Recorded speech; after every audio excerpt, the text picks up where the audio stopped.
Of course, Chelsea and Graham Potter away to an in-form and doing very, very well, Newcastle. Tony Cascarino is with me just now. It's a very tough test, isn't it, going away to Newcastle today, Cass? Yeah, it is at the minute, because they're a very good side and playing well, getting a lot of points, accumulating points quite quickly. If Newcastle beat Chelsea today, they'll be 9 points in front of Chelsea. Is it really? Newcastle, if they win. Mm-hmm. OK, Chelsea have a game in hand. Chelsea can be as low as 10th today because the teams behind them could catch them if they win their games. I mean, they'd snatch your hand off if you could take a draw from this game, wouldn't you? Well, they need something because look, in midweek it was really strange watching because they had their chances in the first half in the EFL Cup. I mean, the one good thing came out of the game was Lewis Hall, who played really, really well. For a young lad given an opportunity. But if you take the game against Arsenal and the way they were beaten, and then take the game before against Brighton, they were torn apart.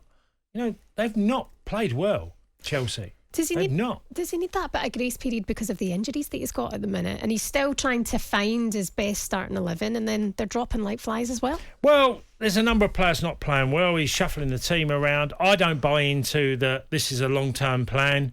I just don't. I don't believe anybody that spends between whatever figure it was, 3 or 4 billion to buy a football club is going to do a long-term plan if they suddenly find themselves out of the Champions League positions and ask that question in January, are we going to make it? And their conclusion is, no, we're not going to make the Champions League.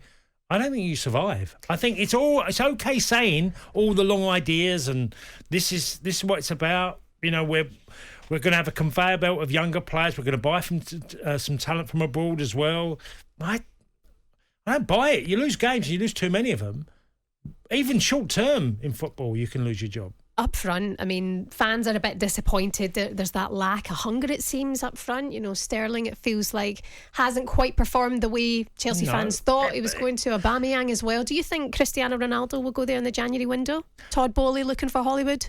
No, I don't think that's the solution for Chelsea. They've got the boy from Leipzig. But that's the thing, is that it's not the solution for Chelsea, but it's Todd Bowley, who's your owner, and he seems to want box office. So is that...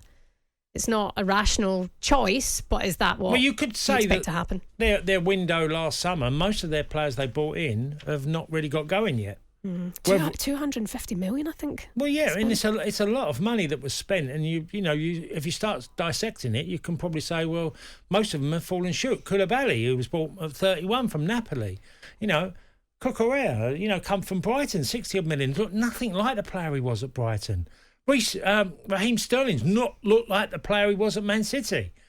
So it's like you've got 3 players who don't look like the players they were when they bought them from other clubs. So Fofana injured as well. You've got Chilwell injured, Reece James injured, and that's the thing. I sat down yesterday and they're 2 big ones. The 2 wing backs, Reece James and Chilwell, are 2 big ones for Chelsea. And it'll be a huge issue for Graham Potter to try and sort that in their absence. But I was sat down yesterday and I watched all of the press conferences leading into this weekend with the managers, and I actually found myself rating them out of 10 based on, you could tell how stressed they were. And Graham Potter sits down, he's infectious, the reporters like him, he warms up well, he smiles, he lights up the room, and he tries to be a friendly guy. And he was asked by one of the reporters, who do you think's going to win the World Cup? And he was just like, mate, I don't have time to sit and think about the World Cup. No. The World Cup is the next spot. It should be something that he can be considering, but he's almost at stress point already. There's that pressure cooker environment at Chelsea. It's results driven, but he is going to need time, surely. Well, yeah, look, and the club will use the same line all the time that he will get time. I just don't buy it. And Andy Townsend touched on a couple of things in the interview that we just heard, that, about some of the reactions to performances of just saying, well, we weren't good enough. We were second best to Arsenal. Well, you could say, well, that's the truth. That's a fair point.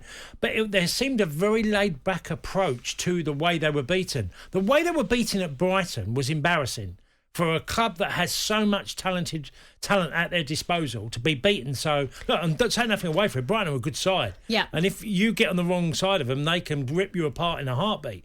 But Chelsea's performance that day was as poor as I've seen. But then I saw that performance last year against Brentford at Stamford Bridge. Brentford game was nearly exactly the same. They tore Chelsea apart. So are deeper problems for Graham Potter. The job that Graham Potter has done for Brighton has been absolutely brilliant, and he does merit that next step in the Premier League. But I don't want to be negative Nelly, and I hate these conversations, but you have to discuss them. Is he up to the job at Chelsea? When you watch what they're doing just now, is he offering enough? Well, no, the team are falling short without a doubt.